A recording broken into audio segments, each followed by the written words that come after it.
अस्सलाम वालेकुम friends, welcome to DMS travel guide. उम्मीद है कि आप सब खैरियत से होंगे।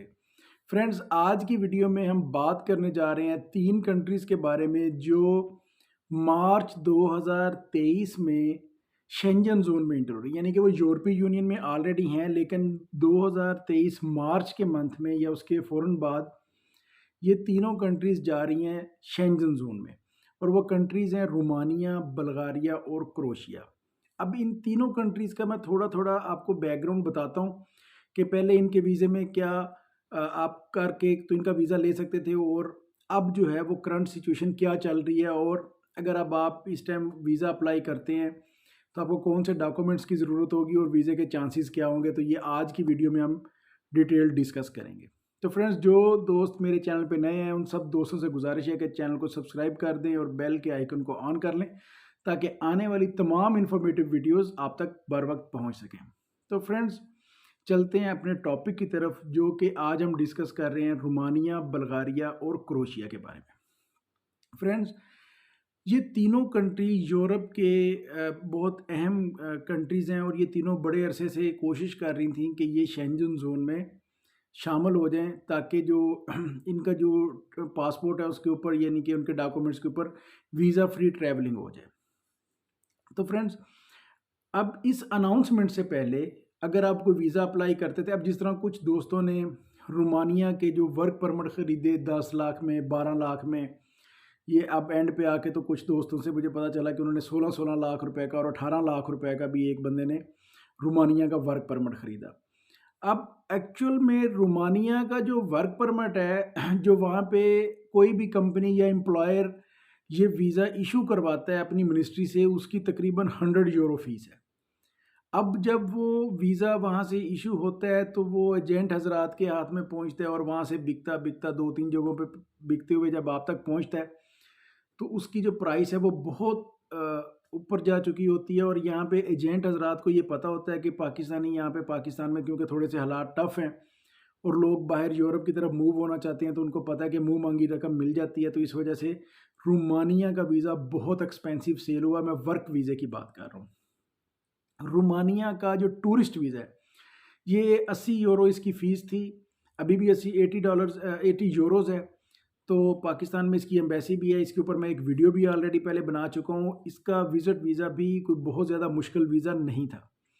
लेकिन अगर आप करंट सिचुएशन में इसका वीज़ा अप्लाई करते हैं, टूरिस्ट वीज़ा, तो टूरिस्ट वीज़ा मिलना अब इसका कदरे मुश्किल हो गया, क्योंकि एम्बेसी को इस चीज़ का बहुत अच्छी तरह से पता है कि जो भी अब जाएगा वो वापस नहीं आएगा, और वो शेंजन ज़ोन में जो है ना रोमानिया के शामिल होने का इंतज़ार करेगा, और फिर वहाँ पे जो है ना वो डॉक्यूमेंट अप्लाई कर देंगे। इसी तरह क्रोएशिया जो है, क्रोएशिया की एम्बेसी पाकिस्तान में नहीं है, लेकिन क्रोएशिया का वीज़ा लेना बुल्गारिया और रोमानिया से आसान था।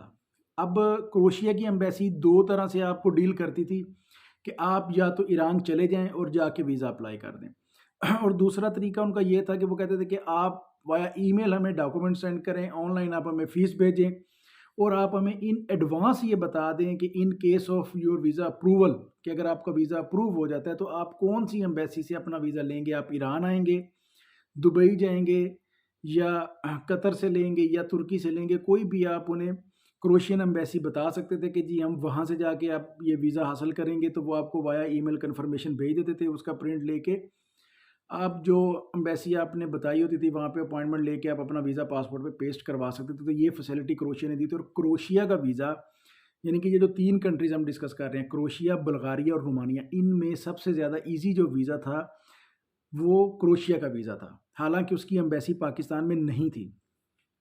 जो रोमानिया का वर्क परमिट है वो शुरू में 1.5 से 2 माह में एम्बेसी उसको डील कर देती थी, लेकिन रोमानिया का जो वर्क परमिट अब लग रहा है वो 6 से 7 महीने में भी एम्बेसी उसका रिस्पॉन्स नहीं दे रही। इसके पीछे बहुत सारे फैक्टर्स हैं, जिनमें से एक ये भी है क्योंकि बहुत सारे लोग वहाँ पे गए और वहाँ से जाके वो आगे यूरोपियन कंट्रीज़ में स्किप हो गए। तो एम्बेसी के पास सारा डाटा है कि कितने वर्क परमिट इशू हुए, किन लोगों ने वहाँ पे जाके लीगल जॉब्स की, और कितने वहाँ से लीगली या इलीगली आगे मूव हो गए। अब बात करें अगर हम रोमानिया की, तो रोमानिया का वीज़ा हासिल करना भी पाकिस्तान से थोड़ा-सा मुश्किल था। लेकिन अब इस करंट सिचुएशन के अंदर अगर आप वीज़ा अप्लाई करते हैं तो वीज़े के चांसेस बहुत कम हैं। अगर इस न्यूज़ के बाद जब ये अनाउंस हो चुका है कि क्रोएशिया, बुल्गारिया और रोमानिया ये तीनों शेंजन ज़ोन में आ रहे हैं, इसके बाद वीज़ा रेशो बहुत कम है। 2 दोस्तों ने वीज़ा अप्लाई किया हुआ था, तो उन्होंने मुझे रिसेंटली बताया कि उनका वीज़ा रिजेक्ट हो चुका है। उनकी अच्छी खासी प्रोफाइल थी, उनके अच्छी खासी ट्रैवल हिस्ट्री और बैंक स्टेटमेंट वगैरह एवरीथिंग वाज़ ओके। अगर आम डेज़ में इस अनाउंसमेंट से पहले वो वीज़ा अप्लाई करते, तो डेफ़िनेटली उनको वीज़ा मिल जाना था, लेकिन क्योंकि इस अनाउंसमेंट के बाद उन्होंने वीज़ा अप्लाई किया, तो उनका वीज़ा डिनाइड हो गया है। तो इट मीन्स कि अब अगर आप इन तीनों एम्बेसीज़ में किसी भी एम्बेसी में वीज़ा अप्लाई करेंगे, तो वीज़ा लगने के चांसेस बहुत कम हैं। अच्छा, अब अगर मार्च के बाद, मार्च 2023 के बाद जैसे ही ये तीनों कंट्रीज़ जब शेंजन में चले जाएँगे, तो फिर इसके वीज़े का क्या तरीकाकार होगा? फ्रेंड्स, वीज़े का तरीकाकार वही होगा जो डॉक्यूमेंट्स आपको फ्रांस, जर्मनी, स्पेन, इटली जितने शेंजन ज़ोन के कंट्रीज़ हैं, उनका जो वीज़ा के लिए रिक्वायरमेंट्स हैं वो सेम है। डॉक्यूमेंट्स आपको सेम ही चाहिए होंगे, डिपेंड करेगा वीज़ा रेशो के ऊपर।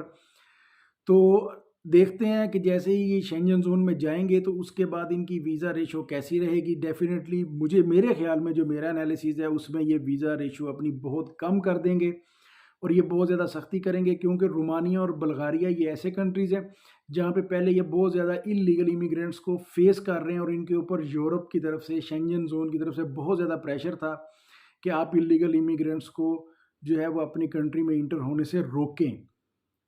तो इस वजह से हो सकता है कि इनकी जो वीज़ा रेशियो है वो ज़्यादा अच्छी नहीं रहेगी। तो फ्रेंड्स, उम्मीद है कि आप समझ गए होंगे। अगर आप शेंजन ज़ोन की इस न्यूज़ के बाद अगर आप वीज़ा अप्लाई करना चाह रहे हैं क्रोएशिया, बुल्गारिया, रोमानिया, मैं ये नहीं कहता कि आप वीज़ा अप्लाई ना करें। आप एक अटेम्प्ट लें, कोशिश करें। बाय लक आपका वीज़ा लग भी सकता है। ये नहीं कि अगर 2 वीज़ाज़ रिफ्यूज़ हो गए तो सबके वीज़ा रिफ्यूज़ होंगे, ऐसी बात बिल्कुल नहीं है। आपका वीज़ा लग भी सकता है, ये आपकी लक के ऊपर डिपेंड करता है। लेकिन इस टाइम जो वीज़ा रेशो है वो कोई अच्छी रेशो नहीं है। तो अगर आप वीज़ा अप्लाई करना चाहें तो कर सकते हैं, लेकिन करंट सिचुएशन में वीज़ा हासिल करना काफ़ी मुश्किल हो चुका है। तो फ्रेंड्स, वीडियो के रिलेटेड कोई भी क्वेश्चन आप पूछना चाहते हो, आप मुझे ईमेल कर सकते हैं या कमेंट बॉक्स में आप मुझसे पूछ सकते हैं। इंशाल्लाह मैं हर कमेंट का अप्रॉक्सीमेटली रिस्पॉन्स करता हूँ। उसमें थोड़ा डिले ज़रूर हो सकता है, लेकिन मेरी कोशिश होती है कि कोई भी किसी का क्वेश्चन हो, वाया ईमेल हो या कमेंट्स में हो, तो मैं उसका रिस्पॉन्स करूँ। तो फ्रेंड्स, अपना और अपने इस चैनल का बहुत सा ख्याल रखें। अगली वीडियो तक के लिए अल्लाह हाफ़िज़।